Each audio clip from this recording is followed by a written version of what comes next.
Hello students, welcome to Global Online University. आज आपण doctor Babasaheb Ambedkar Marathwada university या युनिव्हर्सिटीच्या पेट फर्स्टच्या पेपरमध्ये कोणकोणत्या प्रकारचे प्रश्न आपल्याला विचारले जाऊ शकतात याबाबत आपण आज डिस्कशन करणार आहोत. तुम्ही जेवढी जास्त प्रॅक्टिस कराल तेवढा तुमचा स्कोर पेपर फर्स्टमध्ये चांगला येणार आहे. त्यांनी क्वालिफाईंग क्रायटेरिया ठरवून दिलेला आहे. जे विद्यार्थी ओपन कॅटेगरीमध्ये आहेत त्यांनी किमान 50 मार्क्स मिळवणे अपेक्षित आहे आणि जे विद्यार्थी मागासवर्गीय म्हणजे ओबीसी कॅटेगरीमध्ये आहेत त्यांनी किमान 45 मार्क्स मिळवणं अपेक्षित आहे. जर तुम्ही पेट फर्स्ट पास झाला तरच तुम्ही पेट सेकंड पेपर देण्यासाठी एलिजिबल होऊ शकता.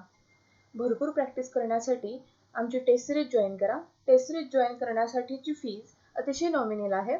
499 रुपये एवढीच फी ठेवण्यात आलेली आहे. टेस्ट सिरीज जॉईन करण्यासाठी खाली दिलेल्या व्हॉट्सअप नंबरवरती कॉन्टॅक्ट करा.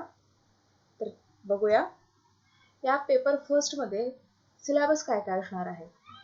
तर सिलेबसमध्ये त्यांनी काही पॉईंट्स इन्क्लूड केले आहेत. तर analytical reasoning, numerical ability, language competency, environmental and computer awareness, logical reasoning and data interpretation. म्हणजे जो काही सिलेबस आपण UGC नेट किंवा सेटसाठी असतो बऱ्यापैकी त्यातलेच पॉईंट आहेत. पण ज्यांना कोणकोणत्या प्रकारचे क्वेश्चन विचारले जाऊ शकतात हे जाणून घ्यायचं असेल तर त्यांनी हा व्हिडिओ पूर्णपणे बघा. आज आपण डाटा इंटरप्रिटेशन या टॉपिकवरती कशा प्रकारचे प्रश्न विचारले जाऊ शकतात ते आपण बघणार आहोत. तर पहा, डाटा इंटरप्रिटेशन म्हणजे काय? In the data interpretation, bar chart, histograms, pie chart, table chart and line chart ways to disclose the data. म्हणजे एक प्रकारचा डाटा असतो. तो डाटा वेगवेगळ्या स्वरूपात म्हणजे बार चार्टच्या रूपात, histogram, pie chart, table chart किंवा लाईन चार्टच्या रूपात त्यांनी डिस्क्लोज करून दिलेला असतो आणि त्या डाटावरती त्यांनी काही प्रश्न विचारलेले असतात. त्या प्रश्नांची आपल्याला अचूक उत्तरे देणं अपेक्षित आहे, तरच आपल्याला पूर्ण गुण त्याचे मिळणार आहेत. लक्षात ठेवा याच्यामध्ये निगेटिव्ह मार्किंग आहे आणि DI बऱ्याच लोकांना अवघड जातो. DI मध्ये फक्त बेसिक मॅथमॅटिक्स रिक्वायर्ड आहे, म्हणजे ॲडिशन, सबस्ट्रॅक्शन, न्यूमरेटर, डिनॉमिनेटर हे काय म्हणजे माहीत असलं पाहिजे, डिवायडेशन, मल्टिप्लिकेशन, बेसिक्स मॅथ्स येणं गरजेचं आहे. तर आज आपण एक एक्झाम्पल बघूया. तर तुम्ही बघू शकता की UGC नेट 2014 डिसेंबरमध्ये हा प्रश्न आला होता. For a country CO2 emission in million metric tons from various sectors are given in the following table. Answer the questions 1 to 6 based on the data given CO2 emission million metric tons. म्हणजे वेगवेगळ्या सेक्टरमध्ये जो काही CO2 emission होणार आहे त्याचा data तुम्हाला एका टॅब्युलर फॉर्ममध्ये दिलेला आहे आणि यावरती त्यांनी काही 6 प्रश्न विचारले आहेत. 1 to 6 असे काही प्रश्न विचारलेले आहेत आणि CO2 इमिशन त्यांनी कशामध्ये सांगितलंय? मिलियन मेट्रिक टन्स मध्ये. तर पहा, जर आपण टेबलला ऑब्झर्व केलं तर इयर्स आणि सेक्टर्स 2005 पासून ते 2009 असे त्यांनी इयर्स दिलेले आहेत आणि सेक्टर कुठले कुठले आहेत? Power sector, industry, commercial, agriculture and domestic असे टोटल 5 सेक्टर आहेत आणि 5 इयर्स दिलेले आहेत. आणि प्रत्येक इयरमध्ये किती CO2 इमिशन झालेलं आहे हे त्यांनी त्या टेबलमध्ये दिलेलं आहे. तर पाहूयात पहिला प्रश्न. By what percentage total emission of CO2 have increased from 2005 to 2009. म्हणजे पहा त्यांनी काय विचारलंय, 2005 ते 2009 मध्ये CO2 चं टोटल इमिशन किती झालंय, किती पर्सेंटने इन्क्रीज झालंय. आपल्याला फक्त किती इमिशन झालं हे काढायचं नाही, तर किती पर्सेंट मध्ये इमिशन झाले हे काढायचंय. तर पहा याच्यामध्ये एक्सप्लेनेशन पार्ट पण आहे. This question is based on increasing percentage of this type of question. Consider only top and bottom figure only here. If we see all the option, each digit is different. Take the total of 2005 of all sector, that is 1030, and 2009 is 1950. म्हणजे आपल्याला काय करायचं आहे, तर top and bottom figure आपल्याला फक्त consider करायची आहे. अशा प्रकारचा प्रश्न सॉल्व्ह करायचा आहे. तर आपल्याला सुरुवातीला काय विचारले, इन्क्रीज फ्रॉम 2005 म्हणजे 2000 पासून ते 2009 पर्यंत, म्हणजे टॉप फिगर कुठली झाली, 2005 ही तुमची टॉप फिगर झाली आणि 2009 म्हणजे काय झालं, बॉटम फिगर. मग असा प्रश्न सॉल्व्ह करायला काय करायचं, जेवढ्या 2005 मध्ये जेवढ्या सेक्टरमध्ये CO2 इमिशन झाले त्या सगळ्यांची बेरीज करायची. ती बेरीज किती येणार, 1030. आणि 2009च्या सगळ्या सेक्टरची आपण बेरीज घेतली तर ते किती येणार, 1950. आता आपल्याला टोटल इमिशन काढायचं ना, मग काय करणार आपण, मोठ्या संख्येतून लहान संख्या वजा करायची. 1950 मायनस 1030 किती आलं, 920. ह्याने काय सांगितलंय, increasing figure is numerator and base of the transition is denominator or starting figure or transition also. Increasing percentage आपल्याला काय काढायचंय, what percentage increased म्हणजे increasing percentage काढायचंय. increasing percentage चा फॉर्म्युला काय असतो, तर numerator divided by denominator into 100. आता आपण हे एवढ्याने इन्क्रीज झालंय म्हणजे 920 नी CO2 इमिशन इन्क्रीज झालंय. हे फक्त इन्क्रीज झालंय, पण पर्सेंटेज इन्क्रीज ही व्हॅल्यू ती पर्सेंटेज इन्क्रीजची नाही. जर आपल्याला पर्सेंटेज इन्क्रीज करायचं असेल तर 920 भागिले 1030 गुणिले 100 म्हणजेच काय, numerator divided by denominator into 100. त्याची व्हॅल्यू काय येणार, 8. तर बघा ऑप्शन मध्ये सुरुवातीला 8 कुठे आहे, तर ऑप्शन ए मध्येच आहे. तर तुम्हाला पुढची प्रोसेस करायची गरज पण उरणार नाही. तर तुम्हाला एवढं शॉर्ट ट्रिकने हे आन्सर मिळून जाणार आहे. तर आपण अशा प्रकारचा प्रश्न सॉल्व्ह करण्यासाठी काय केलं आधी, तर पहा की आपल्याला त्यांनी काय विचारले, what is increase in percentage, कुठून कुठपर्यंत विचारले, 2005 पासून ते 2009 पर्यंत.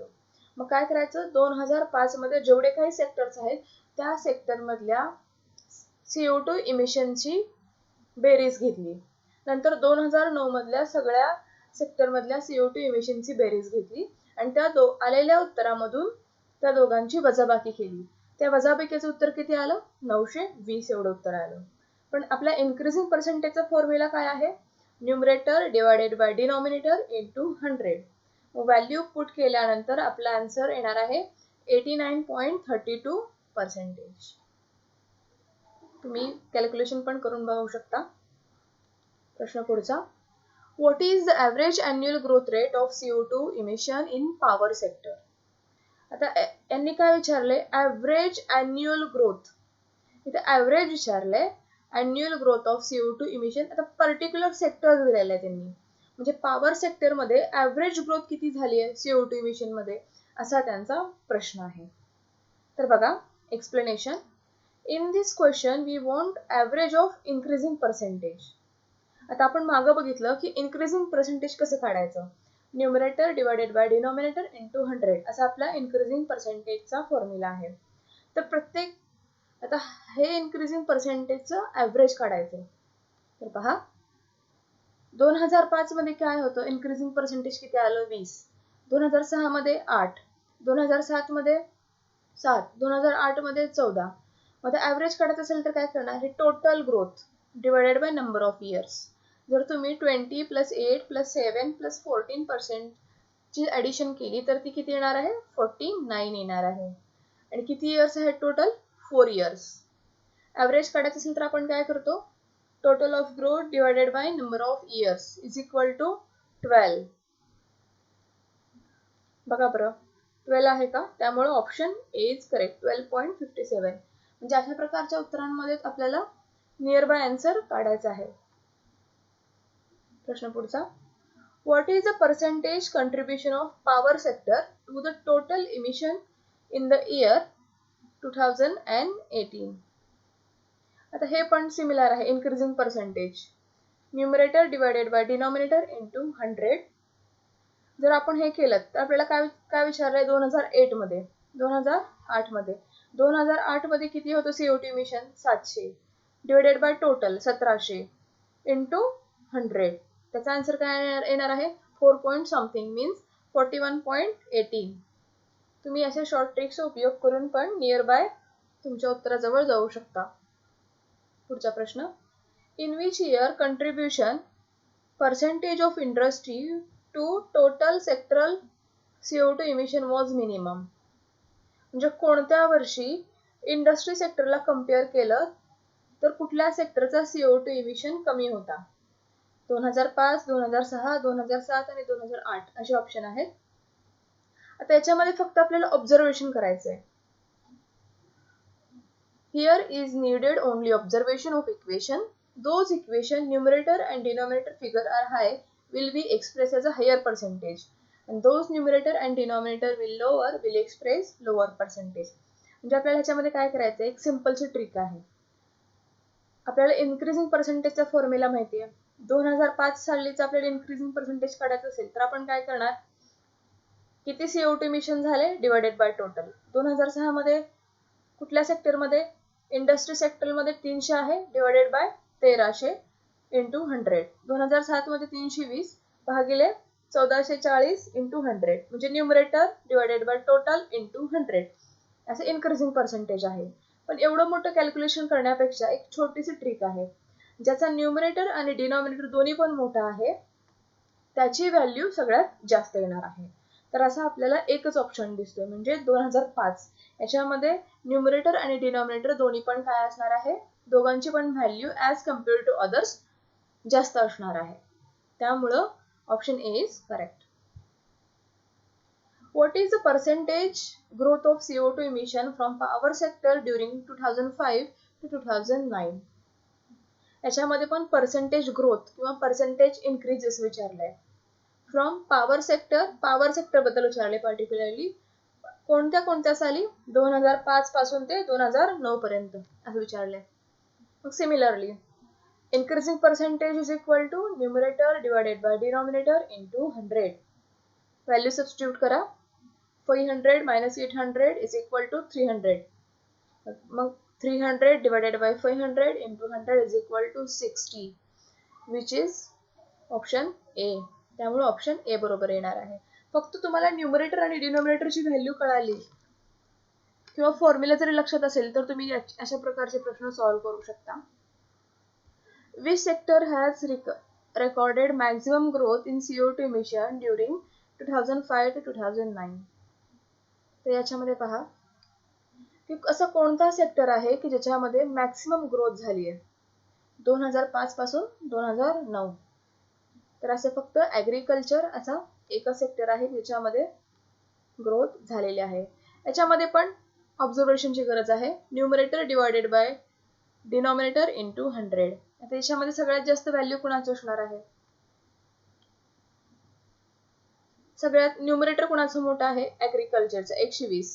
डिनॉमिनेटर कुणाचं मोठं आहे, ॲग्रिकल्चरचा म्हणजेच 80. म्हणजे त्याची व्हॅल्यू सगळ्यात जास्त येणार आहे. त्यामुळं याच्यामध्ये CO2 इमिशन सगळ्यात जास्त होणार आहे. त्यामुळे ऑप्शन डी इज करेक्ट. जर तुम्हाला अशा प्रकारचे प्रश्न अधिक सोडवायचे असतील किंवा वेगवेगळ्या सिलेबसमधल्या वेगवेगळ्या पॉईंटवर अजून डिस्कशन करायचं असेल तर प्लीज कमेंट बॉक्समध्ये कमेंट करा. जर तुम्ही व्हिडिओला लाईक, शेअर अँड सबस्क्राईब केलं नसेल तर प्लीज व्हिडिओला लाईक, शेअर अँड सबस्क्राईब करा. Thank you so much for watching.